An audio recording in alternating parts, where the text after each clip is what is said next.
which for me, I'm forever grateful for, because 10 weeks of not working and being paid has allowed me,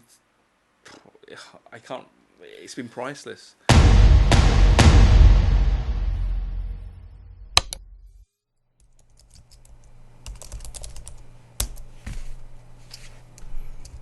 Leave of absence, especially that granted to a member of the services or missionary. You will not face this alone. The first part of our plan is to protect people's jobs. The government is going to step in and help to pay people's wages. Government grants will cover 80% of the salary of retained workers, up to a total of £2,500 a month. And of course, employers can top up salaries further if they choose to. This video is more about how I found furlough, really, and just share with you my experience, because the thing is, I didn't know what the hell it was. Furlough essentially means down tooling. The law says you cannot work for your company that is putting you on furlough whatsoever. And that meant emails, texts, or anything, or even on the phone, talking about work. And for me, that's incredibly strange, because throughout my career and throughout my working life, I've always geared to actually make sure I work hard and do a good job, because the thing is, I love my work. I love what I do. Being a video manager, a producer, executive producer, I love it. I'm passionate about moving image and creating good quality content. It was such a weird thing being put on furlough, but let's roll back even further. I was on holiday in Centre Parks. This was booked a long time ago. It's a nice place to go to relax. We've been out with the kids, they've been swimming, and I just came home to have a cup of tea. Switch the TV on, and it's Boris Johnson regarding COVID-19, which put a sour taste in my mouth. We need people to start working from home where they possibly can, and you should avoid pubs, clubs, theatres and other such social venues. I went back to work the following week. The decision by RS was to actually send staff home and work from home. I think this was the safe and right thing to do, because we didn't know nothing about this coronavirus. We didn't know how dangerous or contagious it was. All we knew that it was an invisible killer. So the business was in a perfect position to kick off with this, because, sorry, ice cream, I'm tempted to run. RS was in a perfect position to do this, because working from home policy and capability, using Teams and lots of different other software, we could do this, and I was very confident we could do this quickly and easily. 2 weeks later, Mr. Rishi announced furlough. And the thing is, furlough, well, I heard this word kicked about everywhere, here, there, furlough here, furlough there, furlough up there, furlough. What did it mean? I didn't know. And so, like I showed you, I looked it up, and we heard his speech, and I was like, wow, that's pretty substantial. How is the government going to cope? What is going to happen? I mean, why are we closing all our businesses? Why are we going to stop this? This became quite worrying, because, and I'm not a worrisome person who worries a lot, but the fact is that I've got a family, they are the most important things in my life that I need to take care of. A bit of nervousness crept in, but I thought, do you know what? Roll with it. You've got to roll with the punches, and that's the way we should be. To actually think positive, think how can we find ourselves out of this situation. But this situation was something we've never seen before, Corona, COVID-19. What was good is that I had colleagues that I could speak to, and the ability to actually just click a few buttons and be able to see their faces if they weren't busy in meetings was great, because you could bounce off the peers.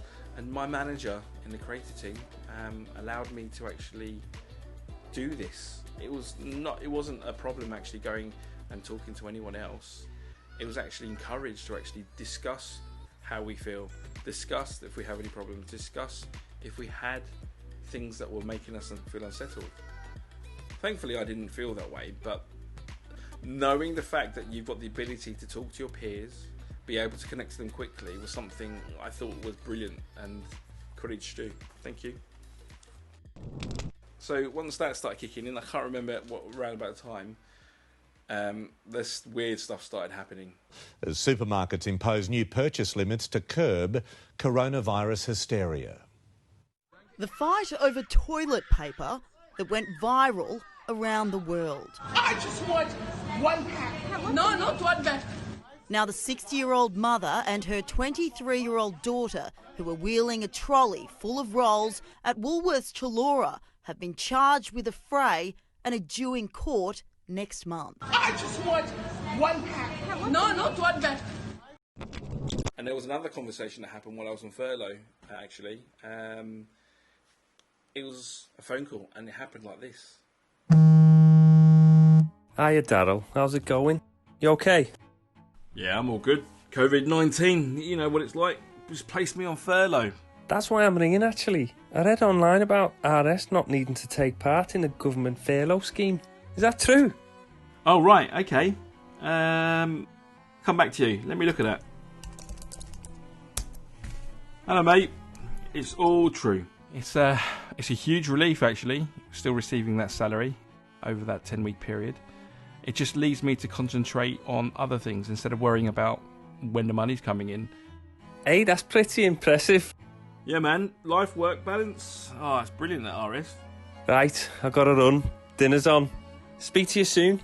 I've got to say thank you to my employer, because in this time, in this unprecedented time, in this time when we were placed on furlough, obviously the government were paying us 80%, and RS Components were promising to pay us the additional 20% to round up our pay to 100%, which for me, I'm forever grateful for, because 10 weeks of not working and being paid has allowed me, it's been priceless, and I'm really grateful for that. And the positive effect is that I'm raring to go to come back to work. I want to work. I want to do some great things, and I'm really excited about the future at RS. But the people that haven't, I mean, they've had tricky times ahead. Not being able to go back to a job, not being allowed on furlough, being made redundant or told to leave the business without any kind of pay whatsoever, like the theatre land, film production, who are freelancers, majority of freelancers, not in a role where I'm on salary. They got their work cut off. Big shoots for commercials that I used to work in cut off because we can't film, and if you can't film, what can you produce? So it's tough out there, and but the positive thing is that I'm going to gloat here, and I'm not one to brag about stuff like this, but I have a great relationship with my wife. I have a great relationship with my son. He recognises me in the morning, and he's only one, but he recognises me in the morning. He's keen to see me and have a joke and play. My daughter, who likes me but doesn't love me as much, but bottom line is that I've got a great relationship with my family. Previously, when I worked at other places, I had to work in London. I'm now about 10 minutes drive away from work at RS, working locally. And this work-life balance, it's a massive prerogative of the company. And you can clearly see this is something that I'm genuinely leaning towards and making sure that we can have in the future and be a great working place to be. So yeah, I'm just thankful for my employer. But what I would love to know is how you got along with furlough, how you found out it to be. And we'll continue the conversation in the comments below. All right, take care.